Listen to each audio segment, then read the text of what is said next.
کہ جہاں کہیں پر بھی حکومتوں کے ساتھ یا درباروں کے ساتھ تعلق داری منظر عام پر آتی ہے وہاں پر مخالف بھی ہو جاتے ہیں اور حق اور ساتھ دینے والے بھی موجود ہوتے ہیں. بالکل ٹھیک.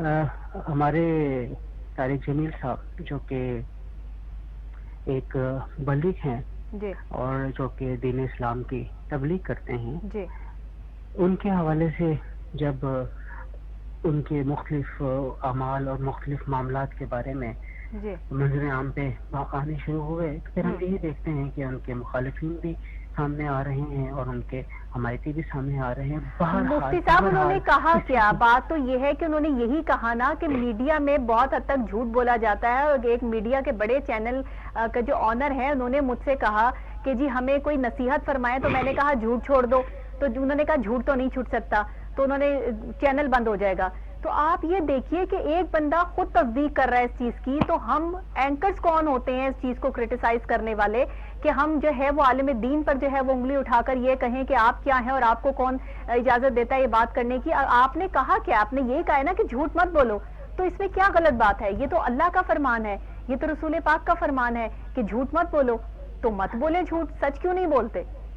مسئلہ یہ ہے ڈاکٹر صاحبہ, جی ہم نے دین کو اپنے اپنے نظر اور اپنی اپنی عینک سے دیکھنا شروع کیا ہے, اور ہمارے نزدیک بشمول مطلب پورے پاکستان میں جتنے بھی رہنے والے مسلمان ہیں ہر ایک کے نزدیک دین کی تعبیر اس کی اپنی ہے. دین کے معاملے میں بہت کم ہم کسی کو فالو کرتے ہیں, اور خاص طور پر جو پڑھا لکھا طبقہ ہے وہ دین کے حوالے سے اپنی ایک الگ جدا نظریہ بھی رکھتا ہے اور سوچ بھی رکھتا ہے. بالکل. اور دین کے حوالے سے سوچنا یہ تو ہر شخص کی ہی ذمہ داری بنتی ہے کہ وہ دین کے حوالے سے سوچے, لیکن اس کے لیے دلائل اور اس کے لیے احکامات کا اخذ کرنا اور معاملات کا لیا جانا یہ بہرحال علماء کا ہی فریضہ بنتا ہے. میں یہاں پہ ایک بات عرض کرنا چاہوں گا کہ ہمیں نا کیٹاگوریکلی کچھ چیزوں کو آپس میں ایک دوسرے سے ڈفرینشیٹ کرنے کی ضرورت ہے. وہ تفریق یا ڈفرینسیشن ہم ایسے کر سکتے ہیں کہ معاشرے میں دین کا کام کرنے والے افراد دو طرح کی ہیں. ایک وہ جو درجہ مفتی اور درجہ شیخ الحدیث پر ہوتے ہیں, یعنی جن کا اپنا پورا زندگی تعلیم و تعلم کے ساتھ گزر جاتا ہے. بالکل صحیح.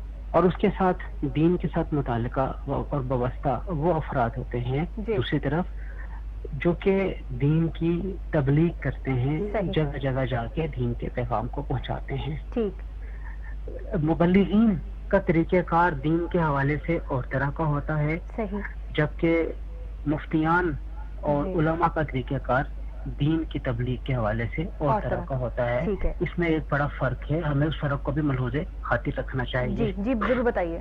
جی اس لیے جو دین کا مبلغ ہوتا ہے وہ دین کی گہرائی کو اس انداز سے نہیں جانتا جس طریقے سے دین کی گہرائی ایک عالم, ایک شیخ الحدیث اور ایک مفتی جانتا ہے. اسی وجہ سے ہم دیکھتے ہیں کہ بہت سے ایسے افراد جنہوں نے اپنی زندگی کے کسی بھی مرحلے پر آ کے اپنی سابقہ زندگی سے توبہ کی اور پھر دین کے راستے پہ چلتے ہوئے تبلیغ دین کا فریضہ سر انجام دینا شروع کیا, چونکہ دین کی پختگی اور دین کے ساتھ وہ گہرائی اور گہرائی جو کہ کسی عالم کا خاصہ ہوتی ہے وہ بسا اوقات مبلغین تک نہیں پہنچ پاتی, جس کی وجہ سے ایسے معاملات میں کچھ ایسی چیزیں وقوع پذیر ہو جاتی ہیں جو بسا اوقات ان کے لیے پریشانی کا بھی سبب بن جاتی ہیں.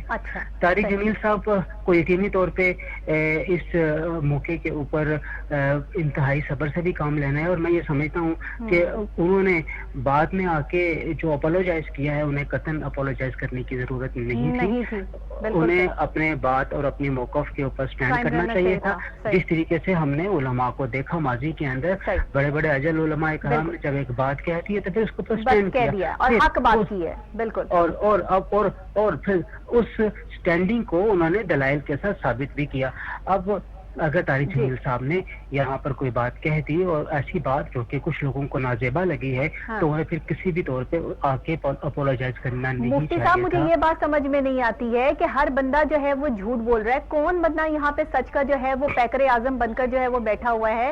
کسی نہ کسی موقع پر کسی نہ کسی طرح جو ہے وہ جھوٹ کا جو ہے وہ سہارا لیا ہوا ہے. پھر ہم کس طرح اپنے آپ کو عقل کل اور بالکل سچے ثابت کر جو ہے وہ بیٹھ سکتے ہیں؟ 100 خامیاں ہیں اللہ کی بارگاہ میں. انہوں نے یہی تو کہا ہے کہ اللہ کی بارگاہ میں جانا ہے تم لوگوں کو.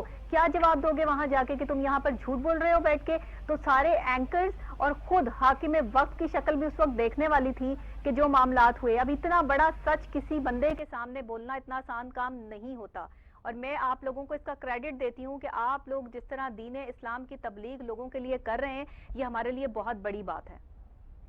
عربی زبان کا محاورہ ہے کلم الناس علی قدر عقولہم، لوگوں سے ان کے عقل اور ان کی سمجھ بوجھ کے مطابق گفتگو کی جانی چاہیے. کوئی بھی ایسی بات جو کہ مخاطبین کے لیول سے اوپر کی ہوگی یا تو وہ ان کو ہضم نہیں ہوگی یا اس کو وہ سمجھ نہیں پائیں گے یا اس کی گہرائی کو دیکھ نہیں سکیں گے. بہت خوبصورت بات کی آپ نے. کسی بھی مبلغ کو جب یہ بات کرنا ہے تو لازمی طور پہ یہ دیکھ کر معاملات کو بات کرنا ہے کہ اس بات کا اثر کتنا ہوگا اور کہیں اس کی اپنی ذات تو اس کے دائرے کار کے اندر نہیں آئے گی. دیکھیے کچھ چیزیں ایسی ہوتی ہیں جن کا تعلق ظاہر کے ساتھ ہوتا ہے اور فتویٰ بھی اور فیصلہ بھی ظاہر کے اوپر کیا جاتا ہے، باطن کے اوپر نہیں کیا جاتا. ہم میں سے ہر کوئی اپنے باطن کو بہتر جانتا ہے اور باطن کے حوالے سے سب سے زیادہ فیصلہ کرنے والی ذات یا تو انسان کی اپنی ہے یا اللہ وحدہ لا شریک کی ہے. کسی بھی انسان کے حوالے سے جب کوئی بات کہی جاتی ہے تو شریعت کا تقاضا یہ ہے کہ اسے ڈھکے چھپے الفاظ میں نہ بیان کیا جائے اور اس سے ظاہراً بات کی جائے. اب طارق جمیل صاحب نے اگر کسی چینل کے مالک کا نام لیا ہے، ظاہر بات ہے انہوں نے اس کو اوپن نہیں کیا، لیکن اس کی وجہ سے، اس ایک جملے کی وجہ سے 70-80 مالکان وہ سارے کے سارے ان کے آگے سوالیہ نشان آ گیا کہ یہ بات جو کہی گئی ہے یہ کس چینل کے مالک کے بارے میں کہی گئی ہے. ظاہر بات ہے جب کسی ایک کو آپ نے متعین نہیں کیا ہے تو اس کی زد میں تو جتنے بھی ہیں سارے کے سارے ہی آ جائیں گے. پھر ہر بندے کو اس بات کا حق حاصل ہو جاتا ہے کہ وہ اپنے آپ کو کلیئر کروائے. اب یہاں پہ طارق جمیل صاحب کو واضح کر دینا چاہیے تھا کہ اب ان کی مراد کیا ہے، کون ہے. بہرحال وہ اس چیز کو چھپا گئے ہیں اور ظاہر بات ہے جب کسی کے اوپر الزام لگایا جاتا ہے تو پھر وہ آگے سے اس الزام سے برات کا اظہار کرنے کے لیے حامد میر صاحب نے اور دوسرے اینکرز نے جس طرح ان کو جو ہے وہ ان کی ایک طرح کی عزت خراب کرنے کی کوشش کی، یہ تو کسی بھی بندے کو حق نہیں بنتا کہ اگر میڈیا پر جو ہے وہ یہ الزام ہے یا جو بھی ہے، اتنا سچ تو کوئی، مطلب بات یہ ہے مفتی صاحب کہ سچ تو کوئی بھی نہیں بول رہا. بہت کم لوگ ہیں جو سچ اور حق کی بات پر جو ہے وہ کھڑے ہوئے ہیں. بہت کم جو ہے وہ لوگ ہیں جو سچی اور مستند بات کرنے پر جو ہے وہ راضی ہیں. تو اس میں ناراض ہونے والی کون سی بات ہے؟ میں یہی تو آپ سے بات عرض کر رہا ہوں کہ جتنے بھی حملے طارق جمیل صاحب کے اوپر اس واقعے کے بعد ہوئے یا ہوں گے یا ہوتے رہیں گے، طارق جمیل صاحب کو کسی بھی جگہ پر اپولوجائز کرنے کی ضرورت نہیں تھی. وہ قائم رہتے اپنی بات کے اوپر. اس طرح اپولوجائز کرنے سے تو واقعات ان کی ذات پر ہی حرف آیا ہے اور ایک سمجھنے والا بندہ یہ سمجھتا ہے کہ جو بندہ اپولوجائز کر رہا ہے واقعتاً کہیں پہ اس سے کوئی ایسی غلطی ہو گئی ہے، حالانکہ انہوں نے اپنی دانش میں ایک صحیح بات کی ہے اور اپنی سوچ کے مطابق ایک بات پیش کی ہے. یقینی طور پہ ان کے نزدیک غلطی نہیں ہے، ان کے نزدیک حقیقت. بہت شکریہ مفتی صاحب آپ کا، آپ نے بہت خوبصورت جو ہے وہ بات کو لپیٹا ہے، بہت خوبصورت انداز میں جو ہے وہ آپ نے بات کا اختتام کیا ہے. میں آپ کا بہت شکریہ ادا کرتی ہوں کہ آپ نے میرے پروگرام کے لیے جو ہے وہ وقت نکالا. اور مولانا طارق جمیل صاحب سے ہماری یہی اپیل ہے کہ آپ کو کہیں بھی اپولوجائز کرنے کی ضرورت نہیں ہے، لیکن آپ نے شاید یہ اپولوجائز اس لیے کیا کہ یہ کیچڑ جو ہے وہ اپنے ہی اوپر آئے گا.